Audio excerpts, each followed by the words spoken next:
Салам достор, байланышта Санчо Бей каналы. Бүгүн 2015-жылы чыгып болгон окуядан алынган Эверест аттуу тасманы көрөбүз. Каармандарыбыз дүйнөдөгү эң бийик чокуну багындырууга чыгышып, чокуда катуу бороон башталып өмүрлөрү кылдын учуна илинет. Анда эмесе даяр болуп калсаңыздар окуянын аягын биргеликте көрөлү.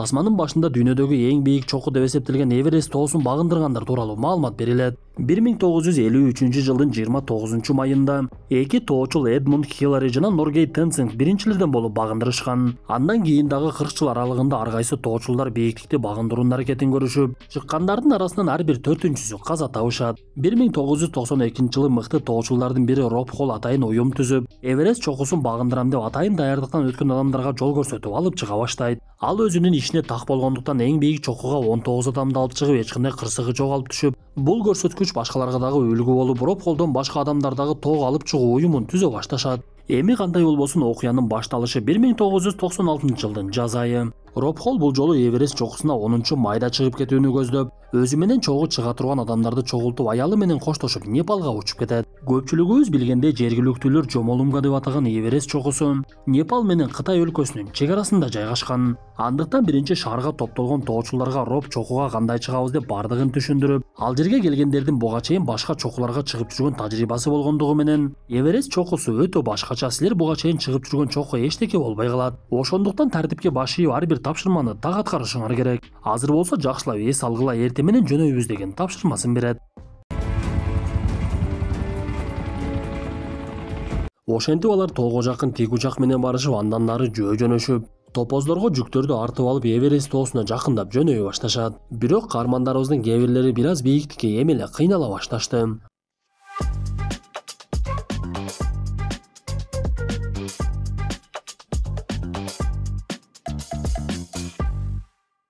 Кандай болбосун, бир мезгилде алар чокуга чыгаардын алдында даярдык көрүүчү аймакка барышып, ал жерден каармандарыбызды Робтун жардамчысы Хелен жана буга чейин чокуга 3 жолу чыгып келген жергиликтүү Антуржа тосуп алат. Алар каармандарыбызды чокуга чыгаруу үчүн даярдыкты толугу менен көргөндүгүн айтышып, анан дагы ал жердеги тартипти түшүндүрүп келгендерге толугу менен маалыматтарды бере башташты. Бир мезгилде эле каарманыбыз Роб Холл ал жерден эски тааныштарынын бири Скотт Фишерди көрдү. Бул адам дагы Робко окшоп атайын тоочулдарды чогултуп Эверестке алып чыгып, өзүнүн уюмун түзүп чокуга алып чыгуу менен алектене баштаган болчу. Анда алар бул жылы чокуга чыгуу үчүн адамдардын өтө көп келгендиги тууралуу сүйлөшүшүп, сыртынан тааныштыгы болгондугу менен ичинен атаңдашуу бар экендиги көрүнүп турду. Бир мезгилде Робтун жардамчыларынын бири дарыгер Кара тоого чыгуучулардын алдына келип, чокуга чыгуудагы эң эле оор маселе бул абанын басымы. Бийиктеген сайын абанын басымы азайып, дем алууңуз оорлошо баштайт. Мындай учурга денеңиз көнбөгөндүктөн ден соолугуңуз оорлошу толук ыктымал. Өзүңүздүн каныңызга өзүңүз дум чугуп калышыңыз мүмкүн, же болбосо бийиктикке чыкканда мээңиздин иштөөсү өзгөрүп, кийимдериңизди чечкиңиз келип, же болбосо ар кандай сөздөрдү сүйлөп жөөлүй баштайсыз. Мындай учурлар көп катталган, андыктан биз алдын ала даярдык көрүп, өтө бийик эмес жерлерге чыгып машыгуу өткөрөбүз. Биздин башкы максатыбыз кайерге чейин жетсек дагы сиздерди аман эсен кайрадан алып түшүү.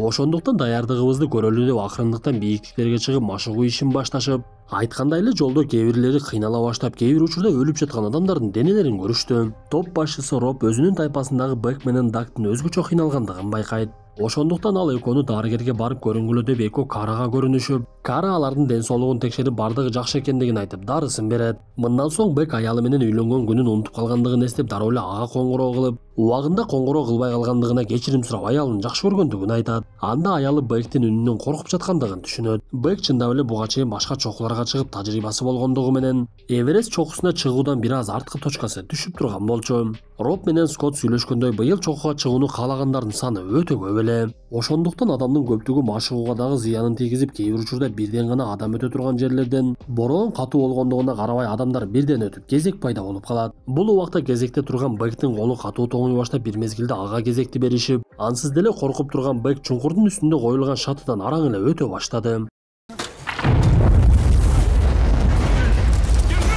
Бир мезгилде ал жердеги мууздардын бири сынып кетип, тайып кеткен Бек шатыга асылып калып, колу алсыз болгондуктан кайрадан чыга албай, ага Роб жардамга барат. Ошентип Роб аны чыгарса, жинегилген Бек ага кыйкырынып, мен сага $65,000 жөн эле төлөдүм бе эмне? Биз бул жерде дүкөнгө келгенсип, кезекте турабызга, ушул кантип болсун деп ачуусу келгендигин билдирет. Бул окуядан кийин Роб ал жерге келген топтордун башчысын чогултуп, өзүнүн сунушун айтып, биз бир келишимге келип кезек түзөлү, антпесе көрдүңөргө жолдо тыгын болуп калды. Бул ар бирибизге зыяны тиет экен десе, кээ бир топтун башчысы бул сунушка такыр эле макул макул болбой, биз качан чыгабыз өзүбүз билебиз деп ал жерден кетип калат. Анда Роб Скоттко барып ага жеке сунушун айтып экөөбүз күчүбүздү бириктирели. Тоого чыгууда атааңдаштык кылбай эле койсок жакшы болмок. Бири-бирибизге жардам дагы беребиз десе бул ой Скоттко дагы жагып, бир келишимге келишип 10-май күнү чокуга жөнөй турган болушат. Ошентип даярдык арасында каармандарыбыз чогулуп бир учурда баарлашып калышат эле. Бир мезгилде тоочулардын арасынан Кракауэр бардыгына суроо салып, бул чокуга чыгуудан негизги максатыңар эмне деп айтат. Анда ар кимиси ар кандай жооп берип жатса, арасынан япониялык тоочул Ясуко Намба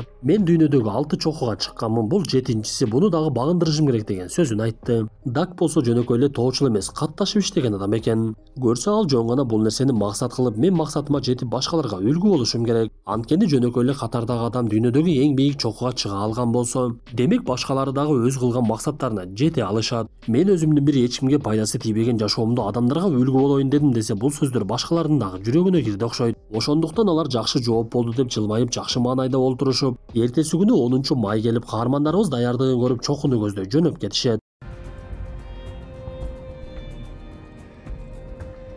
Ошентип бийиктикке аттанган каармандарыбыз ар кайсы бийиктикте жайгашкан эс алуучу бөлүкчөлөргө жетишип, ал жактан дем алып, күч топтоп кайрадан сапар уланып жатты.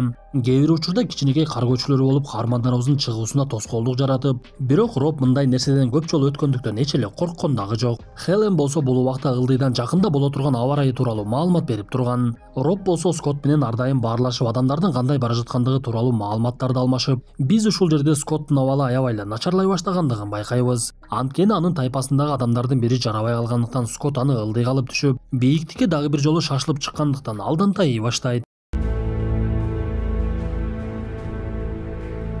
Ошентип алар акыр аягы мындан нары чокуга чейин бара турган акыркы эс алуучу бөлүккө жетишип, шамал өтө катуу болуп жаткандыктан шамалдын токтоосун күтөлү деп, Робтун буйругу менен тоочулдардын бардыгы чатырларга кирип эс алып калышат. Анда Бек аны менен эс алып олтурган Дакка сөз баштап, буга чейин Кракауэр тоого эмне үчүн чыгасыңар деген суроого мен жооп бербедим. Мен тоону жакшы көргөндүгүмдүн себеби үйүмдө өзүмдү аябай эле жаман сезе берем. Качан гана тоолорго жакындаганда өзүмдү аябай жеңил сезип, ойго дагы чөмүлбөй бактылуу болуп калам, ошондуктан тоого чыгууну жакшы көрөмүн. Менин максатым ушул десе, Дак ага жооп берип, демек сен азыр бактылуу экенсиң да деген сөзүн айтат. Так, тихо. Арадан көп өтпөй эле түн окумда айлана чөйрөнүн бардыгы тынчтанып, шамал такыр эле жок болуп кетет. Анда Роб дароо эле адамдарын ойготуп чокуга жөнөйбүз деп алардын бардыгына буйрук берип, тоочулдар чырактарын жандырып алып тоону көздөп жөнөй башташат. Бирок Скоттун абалы дагы деле жакшыр элек болчу. Ошондуктан ал адамдары кеткендигине карабай, мен 1-2 саат эс алып алып артыңардан жетемин деп эле жатып калды. Держись, дружище. Справишься? Бир мезгилде чыгып келе жаткан каармандарыбыздын арасынан Бектин көзүндө маселе пайда болот. Көрсө ал 2 жыл мурун көзүнө операция жасаткандыктан ошонун таасири тийип жатабай тур. Жакшы көрбөй калгандыктан Роб ага бир аз олтуруп эс алып алгының деп буйрук берип, артка кайтасыңбы десе, Бек такыр эле болбой, бир аз эс алып алып сапарымды улантамын деп айтат. Ошентип чокуну көздөп бара жаткан каармандарыбыз бир мезгилде жиптердин үзүлгөн жерин көрүшүп, ал жерге өздөрү жип тартып баштагандыктан күтүүгө туура келип калды. Ошол учурда тоочулдардын үчөө көп күткүсү келбей кайрадан ылдыйга жөнөшөт. Алар бара жатышып Бектин олтурганын көрүп, аны биз менен кет десе, Бек такыр эле болбой, мен чокунун аягына чейин чыгышым керек деген оюнан кайткан дагы жок. Ошентип бир мезгилде тоочулдардын арасынан эң биринчи болуп чокуга Анатолий деген орус жетип барат.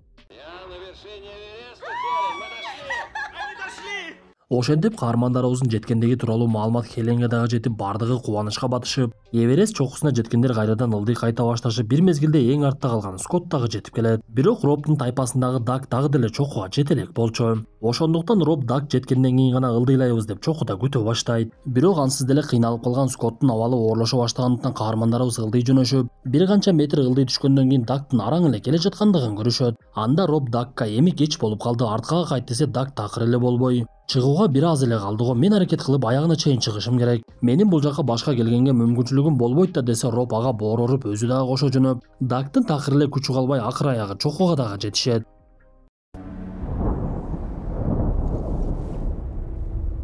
Бирок ошол убакта аба ырайынын бузула баштагандыгы байкалды. Ылдый түшүп келе жаткан тоочулар болсо бул убакта такыр эле эчтекени көрбөй калган Бекти дагы алып алышып, сапарын улап чокудан ылдый шашып эле түшө башташат. Эң аркада калган Роб Дак менен келе жатып, Дактын такыр эле алсыз болуп калгандыгын көрөт. Көрсө Дакты дем алдырып жаткан түтүгүндө такыр эле аба калбаптыр. Ошондуктан Дак алдан тайып ага жардам берип жаткан Роб дагы чарчап калып, башкаларга байланышка чыгып аларга дем алдыруучу түтүкчө керек экендигин айтат. Өкүнүчтүүсү каармандарыбыз буга чейин чокуга жакын дем алдыруучу түтүкчөлөрдү калтырабыз деп сүйлөшкөндүгү менен түтүкчөлөр калып, бирок алардын бирөөсү дагы толтурулбагандыгы билинет. Ошондуктан тайпадагы адамдардын бири Харилд ылдыйга түшүп калгандыгына карабай Робко жардам берүү үчүн кайрадан көтөрүлө баштайт. Бул убакта аба ырайы бузулгандан бузулуп, каармандарыбыз жайгашкан жакка жетип келип, шамал өтө катуу болуп, бороон чапкын түшүп келе жаткандарга зыяны тие баштайт. Анткени араң эле түшүп келе жаткан каармандарыбыз бороондо бири-бирин көрүшпөй тайгаланып кетишип, бирөө жыгылса башкасы дагы жыгылып, өйдөдөн ылдый сүрүлө башташты. Бир мезгилде шамал бийиктикте жүрүшкөн Роб менен Дакка дагы жетип, Роб Дакка колдон келишинче жардам берип өзү менен алып жөнөгөн болчу. Бирок алар жиптин жардамы менен өтө турган жерге келгенде Дак байкабай эле денесине илинип турган илмекти жиптен чечип алат.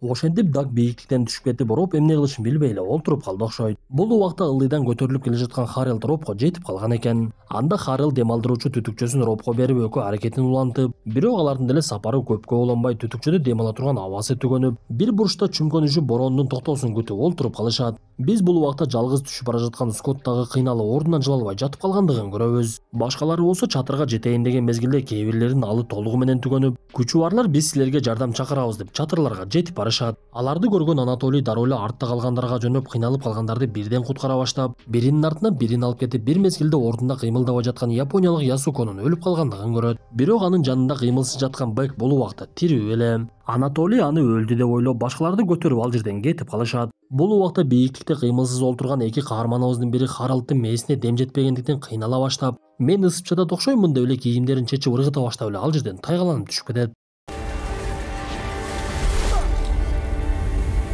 Ошентип түн өтүп таң аткандан кийин бороон басылып, күндүн көзү көрүнүп, Ясуко менен Бектин суукта тоңуп өлгөн денелерин көрөбүз. Анда Хелен өкүнүч менен бул тууралуу маалыматты Бектин үй бүлөсүнө жеткирди. Ошол учурда эле рациядан үндөр чыгып, биз Робтун дагы деле тирүү экендигин билебиз. Бирок ал колдору менен буттарын такыр эле сезбей жаткандыгын айтып, такыр эле кыймылдай албай, катуу тоңуп калгандыгын айтса, жардамчылары аны сооротуп, сен кыймылдап аракет кылып тур, каның жүгүрүш керек. Биз сага куткаруучуларды жөнөтөбүз деп жергиликтүү тоочулдарды жөнөтүшөт. Анткени бул убакта бийиктикте жаткан тоочулдар өздөрү чарчап араң эле чатырда эс алып жатышкан болчу. Өкүнүчтүүсү жергиликтүүлөр дагы чыгып бара жатып аракеттеринен майнап чыкпагандыгын түшүнүшөт. Анткени кечеги бороон кайрадан кайтып келип, алар дагы арткага кайтканга туура келип, бул убакта кыймылдаганга аракет кылып жаткан Робко жардамчысы Кай бул тууралуу маалымат жеткирет. Анда Роб эми менин башка аргам жок, балким дагы бир түн чыдайттырмын. Эртеси күнү бороон токтой турган болсо жөнөткүлө деп мурдагы ордуна барып жатып алат. Анда Хелен Робтун бул түндөн чыкпасына түшүндүп айтор анын аялына чалып кабарын берет. Анда аялы көзүнөн жашын тыя албай Роб менен мени байланыштыргылачы деп суранып, уюлдук аппаратты Роб менен сүйлөшүп жаткан рацияга жакындатып экөөнү бири-бири менен байланыштырышат. Көрсө Робтун аялы Джен дагы өзү тоочулдук менен алектенет экен. Ошондуктан ал суукта калган Робтун көз жумушун толугу менен эле түшүнүп, көзүнөн жашын тыя албай Робко жылуу сөздөрүн айтып, анан дагы аны жакшы көргөндүгүн айтат. Роб дагы аялына жакшы көргөндүгүн айтып, бир мезгилде байланыш аягына чыгып, каарманыбыз дагы жакында эле жеңиш чокусунда болгон окуядай көз жумуп бул дүйнө менен кош айтышып кете берет. Биз бул окуялардан кийин кайрадан Бекке кайтабыз. Көрсө Бек түнү менен кыймылдабай тоңуп калгандыгы менен өлбөй калыптыр. Ал катып калган денесин араң эле башкарып ордунан туруп, көзү дагы жакшы көрбөгөндүктөн божомолдоп эле алдын көздү басып жөнөйт. Бул убакта Анатолий Скотту издеп өйдөгө чыгып, анын дагы өлгөн денесин таап, баштыгын алып Скоттун бетине жаап коюп ал жерден кетет. Бек болсо бул убакта тоочулдар эс алып олтурган чатырлардын жанына жетип барыптыр. Анда адамдар анын кантип тирүү калгандыгына түшүнүшпөй, бирок ылдый жакка алып жөнөшүп, денесин жылуулашып катып калган колдорун ысык сууга салышат. Бир мезгилде ал жерге учак келип, бирок мындай бийиктикте учактар жакшы жүрө албагандыктан араң эле конуп, Бекти олтургузуп алып дароо эле ал жерден учуп кетишти. Ошентип арадан убакыт өтүп, чокуга чыккан тоочулардын бардыгы ылдыйга түшүп келип, чокуга чыккандарына кубанбай эле кайгыга батып, көздөрүнөн жаш агып жатты. Анткени алар дагы рациядан болуп жаткан окуялардын бардыгын угуп турушкан эле.